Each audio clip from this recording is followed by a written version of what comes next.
Thank you very much. So I'll be speaking to my paper. I'm sure every one of us have access to my abstract. So, but I would like to break down some of the concepts. So I would like to just speak to that. And after I will take questions, if there are questions. So the title of my paper, just like the moderator as informed, is Ale Mother, Womanbeing, Womanself, and Yoruba Indigenous Feminist Names in Ahmed Yerima's Pegunrun. So naming among the Yoruba, it's very peculiar. And this is what has been the bedrock of all the research and most of the articles that I've written so far. And is to explain or to expose people, particularly the non-Yoruba, to the peculiarity of the Yoruba culture. The Yoruba believe that a name is the password of a newborn, into the world of the living. It is a sense, it carries the essence of a newborn. That's why there's an aphorism that says, Olukomoni Romo, that is, a child's name propels or dictates his or her destiny. So when a parent of a newborn is given birth to, I've just given birth to a new child. So they look at the circumstance, the condition, the challenges that either the mother has encountered during birth before they issue names. Why? Because they believe that that name has the potential of dictating what the child will become. So when they give names in order to reflect their prospects, their aspiration, their intention, their hopes of what the child will become. For instance, a name like a name like Ishola, it implies this child brings wealth, or this child has brought wealth. So, and a lot of other names like that. And we see this in the article where I talked about the implication of the circumstantial name. The circumstantial name reflects the hopes, the ambition, the aspiration of the parents. A child that has a dreadlock, for instance, is referred to as Dada, because they feel that it's a peculiar, the form of the child, also dictates what kind of name. When they are twins, they'll say Ibeji, Taye, Kende. Taye means that's the first person that has come to taste the word or to enjoy the word, and Kende means that's the person that comes later. So we see this in the texts which I've taken, as crux of my article. These circumstantial names are given when people look at conditions, challenges surrounding the birth of a child, like a child that is given birth and it comes out of the mother, through the leg. There's a particular name that we give to the name, to that such child. There's Ige, we give such name. A child that has the umbilical cord tied around his or her neck, there's Aina. So this is the peculiarity of the Yoruba name, and it's because they believe that the name connects the child to their spiritual essence. And we find this in an article I published with Cambridge Scholars. It's online and it's accessible, where I was talking about, the implication of the Yoruba belief in predestination. We find this in most of Wole Soyinka's work, that the Nigerian Nobel laureate. That is, they believe in the world of the living, the world of the unborn, and the world of the ancestors. So when before a child comes, they believe a child has gone through a series of preparation, and that's why once a child is born, after the third day, the indigenous Yoruba usually consult, the herbalists, in order to have an insight into what kind of child will be. And such child will now be given, prescriptions, instruction or what to wear, what kind of taboos that he or she is meant to keep to and not violate. So, but that's just a short background. So in this text, we find that there's a particular deity, a female deity, Pegunrun. It means cactus.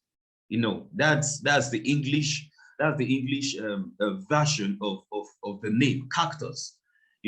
So in the text, this woman, like many of the matriarchs in Yoruba myths, offered herself in order to save our people from being colonized, in order to save our town from being colonized.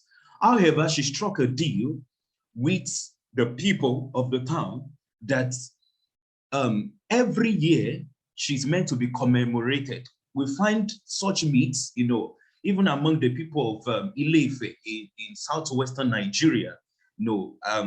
Some people some people could have come across that, in African history about Moremi, the mythical queen of Ile-Ife that gave up herself, to be captured in order to get the secrets, of the raiders, and eventually, she gives it to her people, and that's how they conquered. So we see the same repetition, reduplication of myths, in Pegunrun.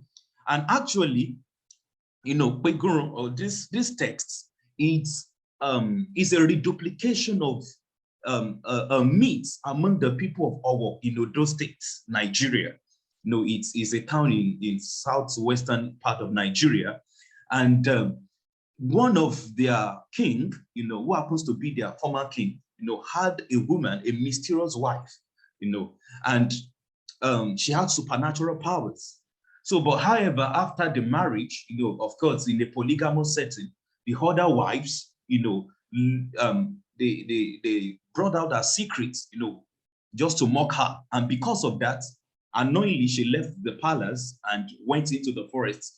And since then, there's a commemoration, those State up till today, that's made that once in every year, annually, everyone, including the king, we can always search that, we'll find that online. Every year, the king, the chiefs, and everybody in the town, both male and female, will wear a female attire. They will dress in wigs and put on, female clothes, just to commemorate the departed queen. So we find this, the playwrights adopt these myths, into this text as the incumbent king, who happens to be Obakanrowi, he makes different attempts, just like the patriarchal, the male-dominated or patriarchal system that's operating in most Yoruba towns. He refused to follow the pattern, the tradition that's been laid down, about the tradition that has been laid down. Yeah, thank you for sharing this. So thank you so much.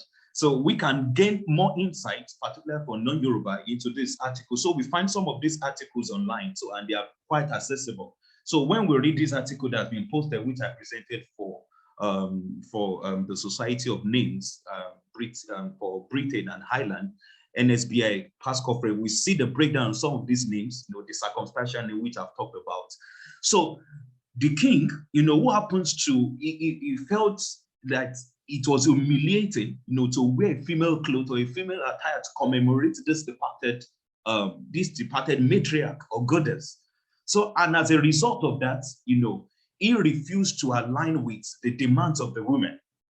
And because of that, the female priest or the priestess, evoke the spirit of the departed queen, Pegunrun. And, the peculiarity of this article, and which I focus on, it's, she takes the role of, the feminists, the feminist inclination of the playwright is projected through this goddess, Pegunrun, as she comes back after 100 years in order to defend the cause of the women.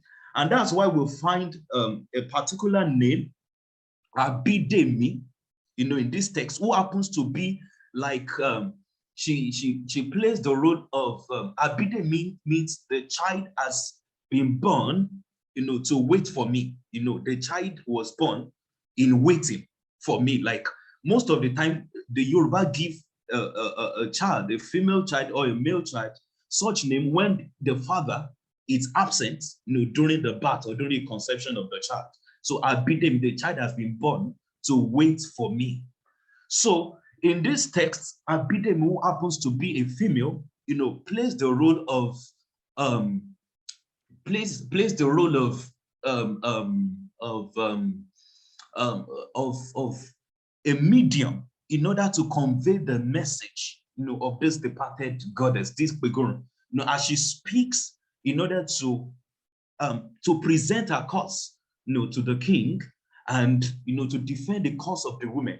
And the implication of this is that in the pre-colonial Yoruba society, women, just like in contemporary studies now are focused on, most contemporary studies are focused on gender, on women rights, on defending the cause of the women. So we find the implication of the names, the female name particularly, Abidemi, like the child has been born to wait for me, plays a significant role as a medium in conveying the role of women, in pre-colonial Yoruba society.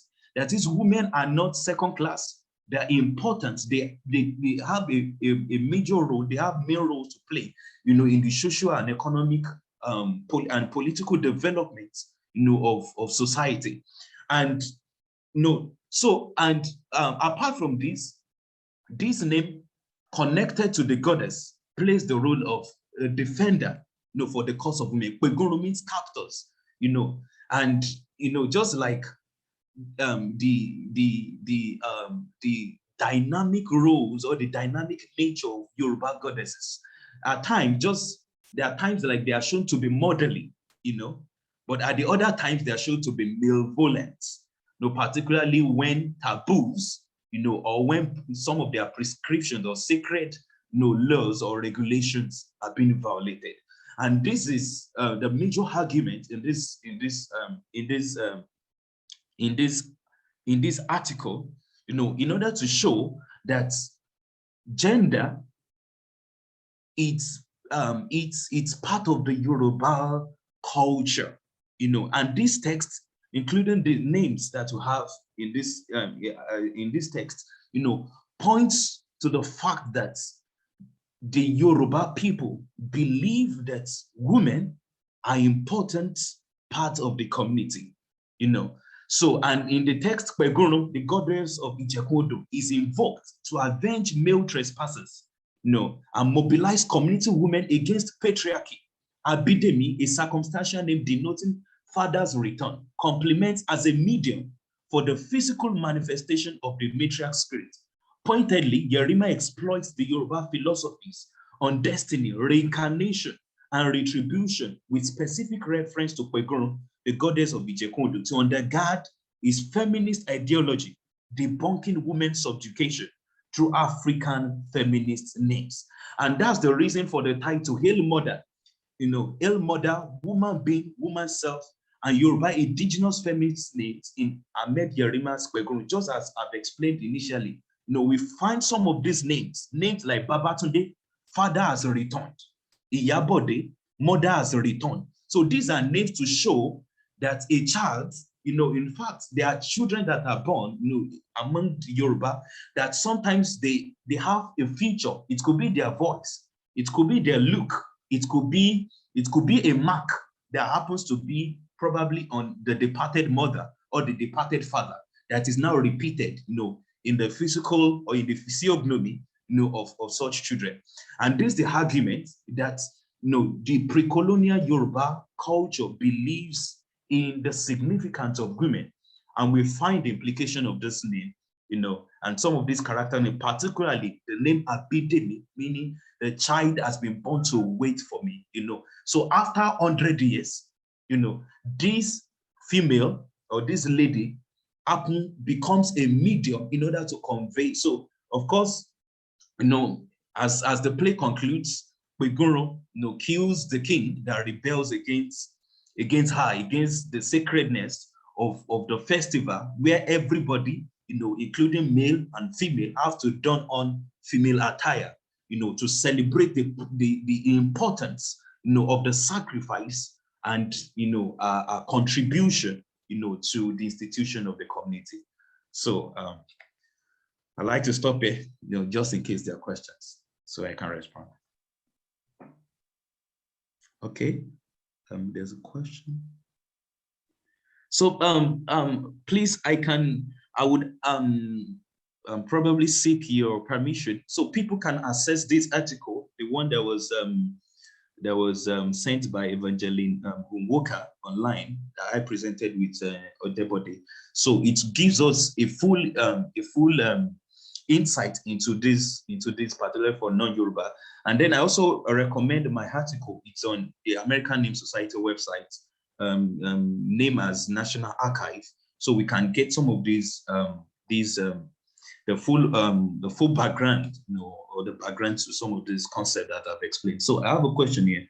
It says, as children are given multiple names by different family members and others, if the children is considered Abiku or Banji, do all the names given reflect the belief that the girl is reborn? Yes, particularly among the Yoruba, we find this in this article, and that's why I admonish, like, particularly non-Yoruba speakers could have access to this article. So we find that Abiku name, just like this circumcision name that I've talked about, Abidemi, for Abiku names, these are names given to a child that has a recurrent death, because the Yoruba believe that, they fix a particular day to die in order to connect to their other spiritual companion. And we find this in the text of John Pepe Clark, showing Kaza Abiku, where it talks about, some of these concepts and spirit children, and that's why I talked about the most important, the crux of the Yoruba culture, particularly when it comes to naming, is that naming connects the physical child or the physical person, to their spiritual essence. Believe in the word of the living, the word of the born, and the word of. So the issue names as therapy, Abiku names, these names are given in order to force the stay of such children, particularly when they start showing symptoms of, dying, being sick, and sometimes they impoverish, their parents or the families in which they've been born. So sometimes, there are rituals that are made, showing Kat talked about bangles being put on their heads, incisions being made on their body, and then names are given in order to force their stay, in order to provoke them to stay. Names like Kosoko, that is, there's no more hope, in order to dig the ground, to bury, So we find such names are given. Sometimes they even call them, abusive names, just to provoke their stay. They may call them dog, like Aja, just names that to provoke such spiritual children, to see the reason why they should not die, but they should stay, in the world of belief. So we have such names, they serve as therapy. And we, of course, when we search online, Ojebode, who happened to be a co-presenter of in this article, has also talked published extensively on Abiku names. So the names are used as therapy. They are used in order to provoke the children. They are used in order to put a label on them, so that anybody that sees such children will know that they are peculiar children. So these are some of the concepts, and this is what makes, the Yoruba naming very peculiar, because it projects their culture, and that's why most of the time I always refer to Agio 2010 anytime, I discuss about Yoruba name. It says behind every name there's a story. So each name in among the Yoruba, reflects stories, stories about the past, stories about when in fact, you can determine when a child was born. You can know the date, the exact time, the location, the profession, of the family or the ancestry in which the child has been born. So these are some of peculiar features of the Yoruba name. I hope I've not bored the participants. Thank you. Yeah. Thank you so much. I just had one more quick question about the play itself. How widely disseminated was it, and how was it received by audiences? Because it seems like it's doing a lot to, Yes. with the patriarchy. How was that received by people? Yes, it's a new text though that was published. It was published 2020. That's just 2 years ago, and that's why I've taken to research into this, because there are few research online, on this text. But we find that the concept, and that's the most important reason for bringing up this article, to the American Name Society conference. It connects the contemporary concept of gender, and even some of the concepts that I find in queer studies, about, about, of course, dynamics to gender that we have now. Like I talked about female or a male being compelled to wear female clothes, in order to show their allegiance, to the matriarch spirit. So we find that even in the pre-colonial Yoruba culture, some of these intricate aspects of gender that are being discussed today, already have some of their roots in some of these, myths, stories, and narratives, that project women as strong, as important. Even when there's a king, we find that there are men, there are women like men. They refer to them like Oberinbi, like they are strong women. They are they are honored. They have a special place, despite the stereotype that is put on the female gender. And that's the implication of this name. And it blends with the issue of gender, within the global context, including the fashion, and that's why I give the background story that even till today in Owo, annually, the king, even though he's a male, have to don on a female attire in order to honor the departed goddess or the departed queen. So, and this connects to some of these, discourses around gender and the implication that even in the Yoruba myths, women are given a special place and they are given regard. They are not regarded as second-class citizens. They are important part of the Yoruba politics, the Yoruba culture, and the Yoruba society. Thank you. Thank you so much. Thank you.